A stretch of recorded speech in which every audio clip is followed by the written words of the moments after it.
Well, I decided to volunteer for the RAF for pilot training in 1941.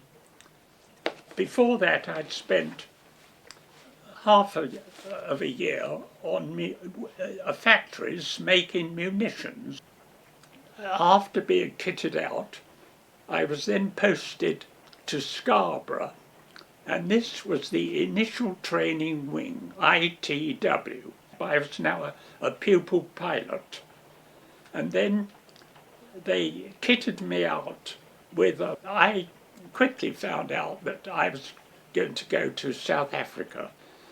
And then after the 6 months was up, I was posted to EFTS, that's Elementary Flying Training School. That was at Benoni.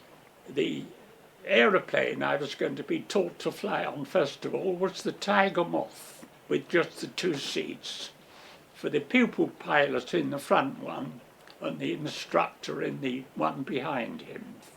You are taught the elements of how to handle the controls, and also of course you start flying the machine, and the most difficult part for somebody like me who had never flown in an aeroplane before, the most difficult part was bringing the machine down and landing it on the grass airfield.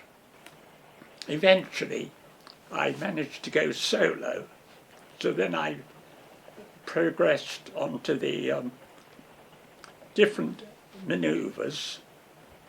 Most of them included sort of aerobatic manoeuvres. The basic one, which most people will follow, is what is called a loop, loop the loop. My mother received a telegram in late 1943 telling her that her husband had been killed, missing, presumed dead. He was on the ship, the Intrepid. Because of the confusion during the war, she was told very little. I can't remember when she actually told me that my father had been killed, because he was killed in the September and I was born in the February of 1944. She was told that his ship had been bombed by Germans and it had gone down off the coast of North Africa.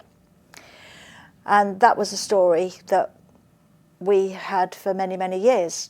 I was in the Navy for a long, long while, right from my early years, 1948. I had a very interesting life while I was in the Navy.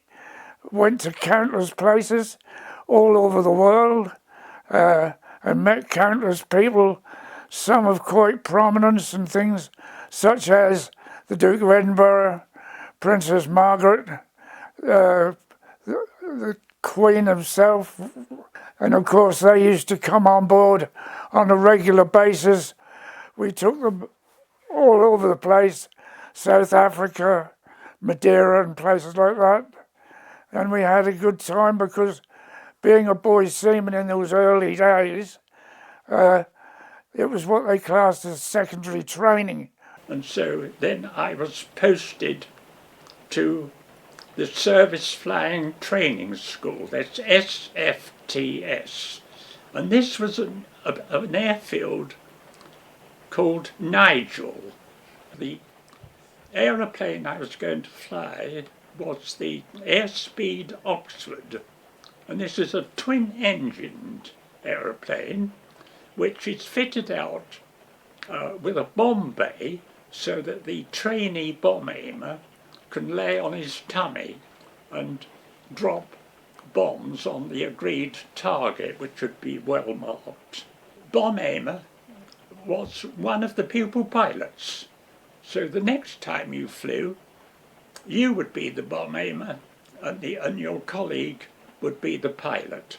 One of the Airspeed Oxfords would tow what was called a drogue, which was a bit like a windsock, and it was fixed on a long cable to the machine, and then the one who was going to practice as an air gunner would fire real bullets at the drogue. in the late 1980s, my sister decided to see if she could find out a bit more. So she wrote to the War Graves Commission to see if she could find anything out, and she couldn't. After some research, they said that 14 people had actually been killed on that particular attack, and that was it. She and my brother-in-law used to go to the Greek islands a lot, and it was coincidental that she happened to be having a conversation with some people and talking about my dad and the ship, etc., etc. And on the table in the cafe where they were sitting was a young English guy who was a tour guide. He came over and he said, "I'm really sorry, I couldn't help overhearing your conversation." He said, "But I live on the island of Leros, and I live next door to the British cemetery." And he said, "I'm sure I've seen gravestones to do with the Intrepid." He said, "Next time I go back, I'll have a look and see what I can find out." Anyway, a couple of days later, he came back, found my sister again, and he said, yes, he said, there's 6 gravestones. My mother died when I was 7 years old, and my father had a decent job, but as per normal in those days, he found it very, very hard to keep his job and to look after me in the kind of conditions that I was always used to. And then one day, just a few weeks after my mother died, he got me into the sitting room and explained to me he was awfully sorry, but just for the time being I'd have to go into a boys' home anyway until he could sort his life out.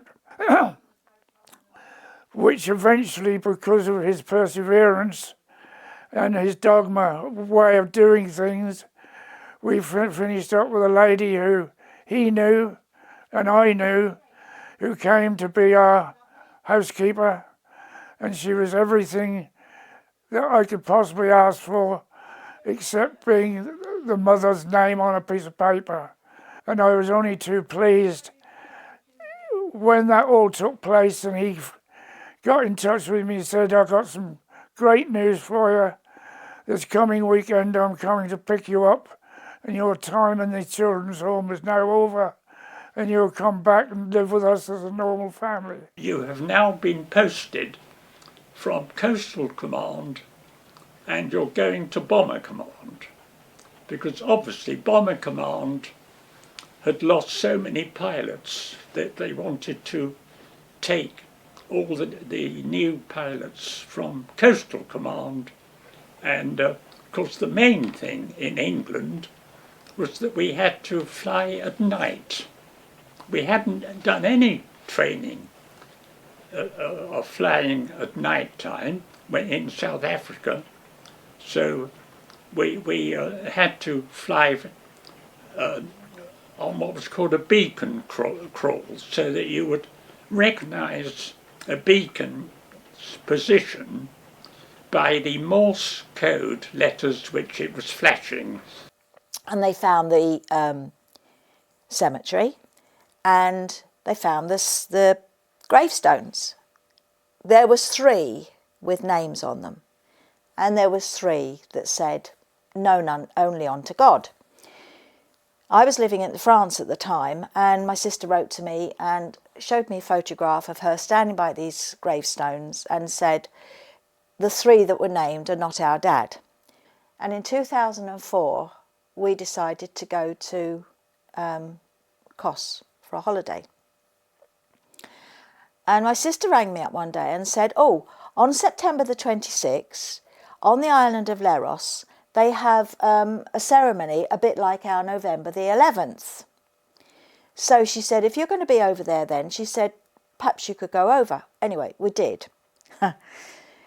Found the cemetery and found the gravestones. Now, bearing in mind this was 2004. And when I got to the 6 gravestones, there were 5 named. And one of them was my dad. And I couldn't believe it. It was so surreal. I actually phoned my sister and asked my sister what my dad's name was, because I just couldn't believe what I was seeing. Well, I lived at a place called Wyndham, just outside Norwich, 10 miles from Norwich. Close to Wyndham as you could possibly get was a very large American air base. And they done as prayed by every Saturday. They would take the school kids from the town of Wyndham by either bus or lorries back to the camp, the RAF, the American Air Force Base. They treated us as if we were really wanted looking after, which was a great thing.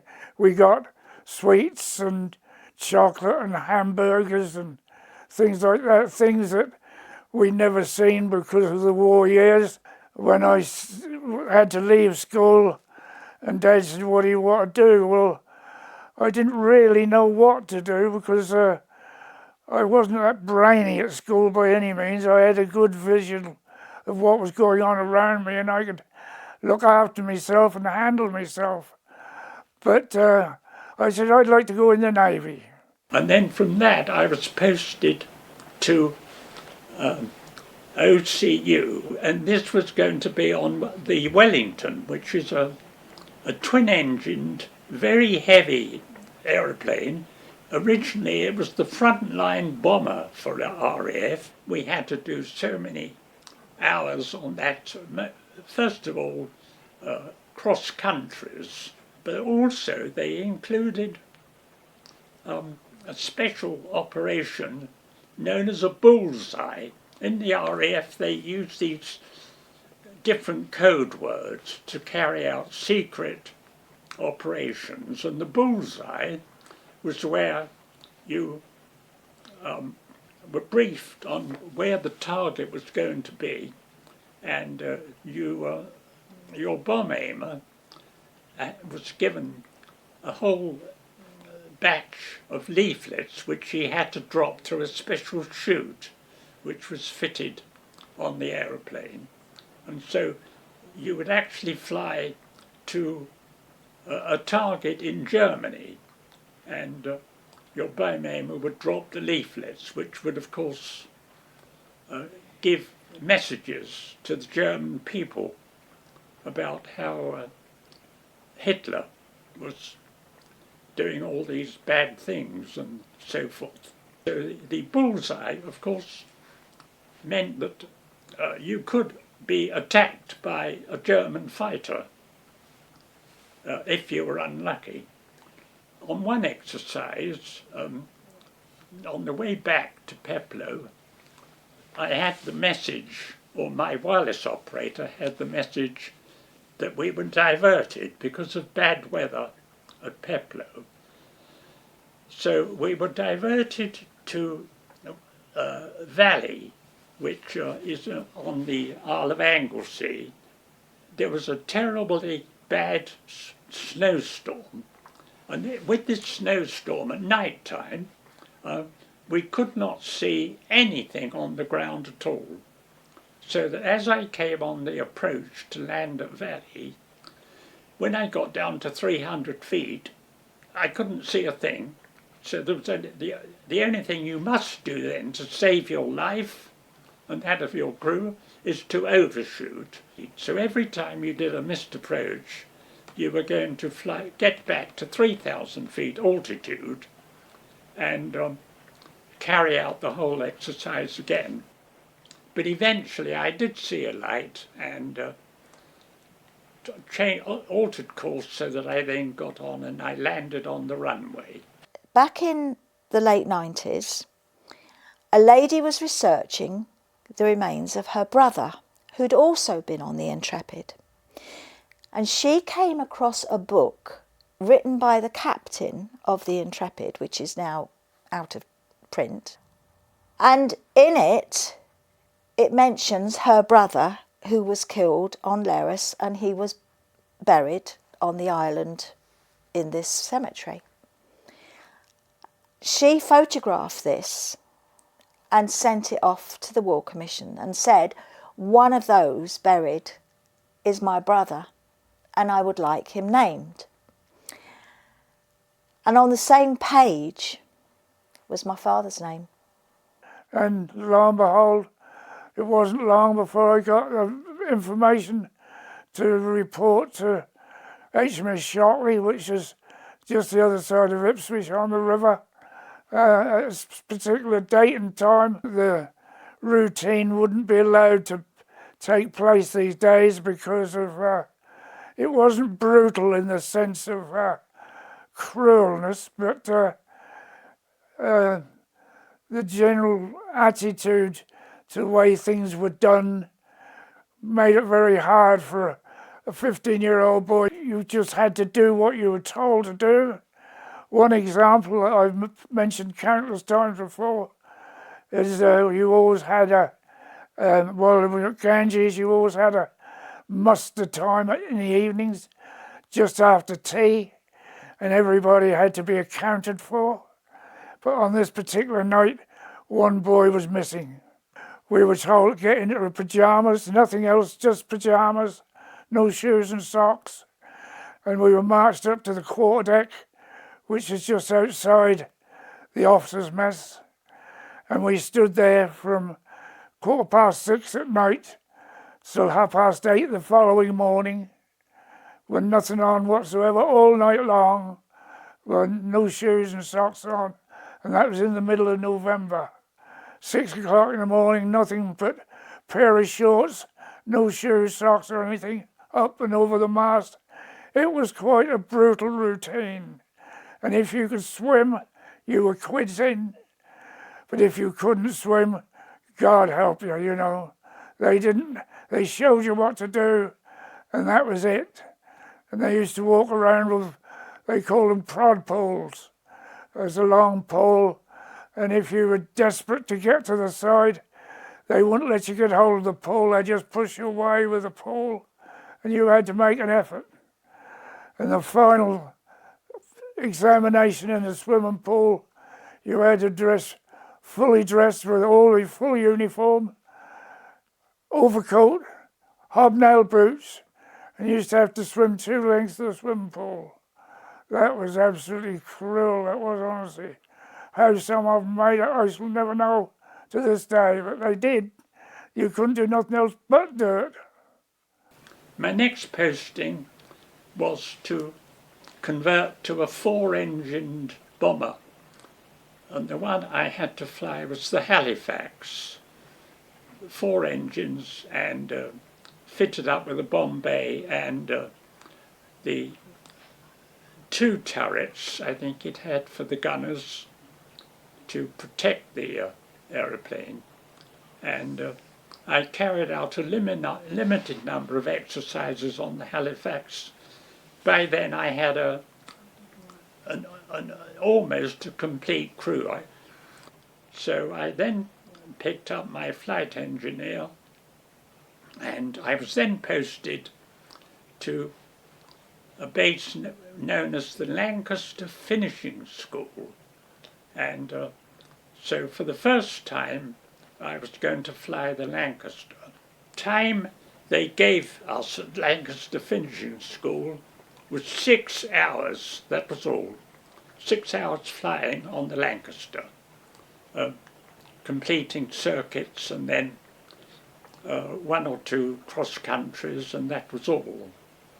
I was then posted to my first squadron, and this was at Kermington, which is an airfield not far from Grimsby, and the number of the squadron was 166. After a week, I was told that I would now fly with an experienced bomber crew, as what was called a second dicky. Apparently they did write to my mother in 98, but sadly my mother had passed away in 95 anyway, and she hadn't lived in that address that they had for donkey's years.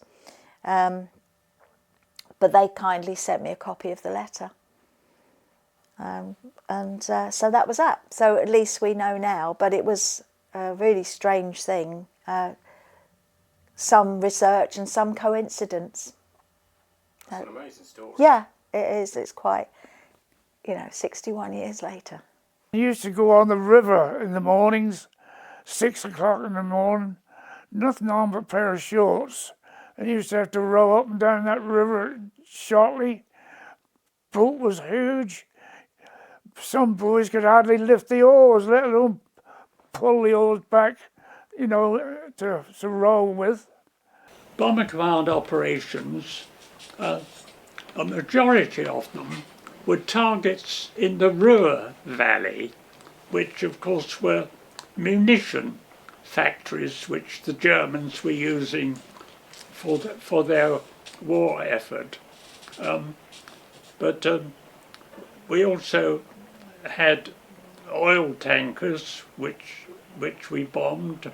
One of the main targets was the D-Day invasion of Europe, and I was briefed to fly to a target which was south of the Normandy landings, to the railway marshalling yards, because if we could knock these out of action by bombing them, then the Germans could not bring up reinforcements against the Normandy landings. When I crossed the Channel, the English Channel, luckily there was only half of the cloud cover, so I was able to look down and I could see all of the invasion ships, which each one of which had a balloon tethered to the ship by a long cable and flying at a good height above the ship, so that the Germans couldn't send intruders to attack the invasion ships. If you fell foul of the routine and things like that, and you got what they called jankers, which was punishment, you used to have to go to the sergeant master at arms place about tea time every night, just after tea, fully dressed and booted and spurred with a rifle, and you'd get everything, all your gear, and you used to have to, what they called, go on to Laundry Hill. That was what it was called, because it was quite a steep hill, and you used to have to go round and round and round in a circle. And the duty instructor, who was on punishment that day, was sitting in a big armchair in the middle reading the paper, and all he kept saying was, "Rear man at the front." And that meant the rear man on the row had to race past everybody else and get to the front. And as soon as he got there, rear man at the front. Still, there was no jogging, it was racing all the while. And that's what they kept you up to it.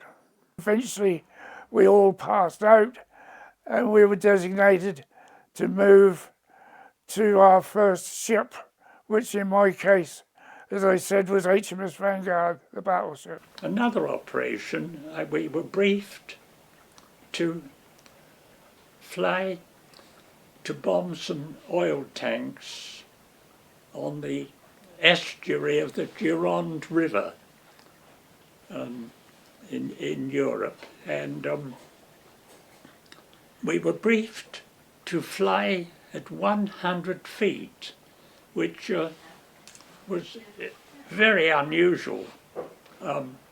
In Bomber Command, if you were caught carrying out unauthorized low flying, you might well be subject of a court-martial.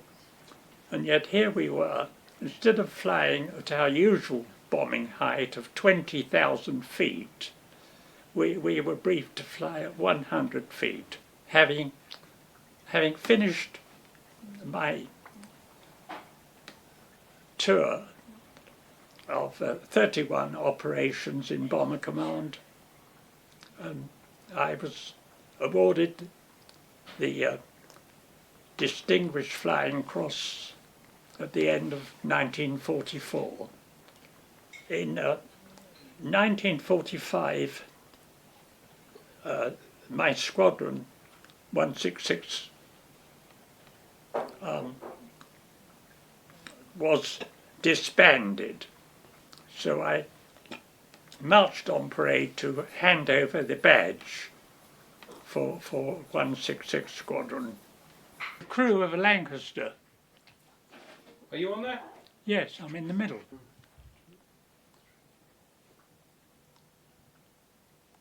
I've never worn this medal before. Why not? Why not? I don't know. Did you know that?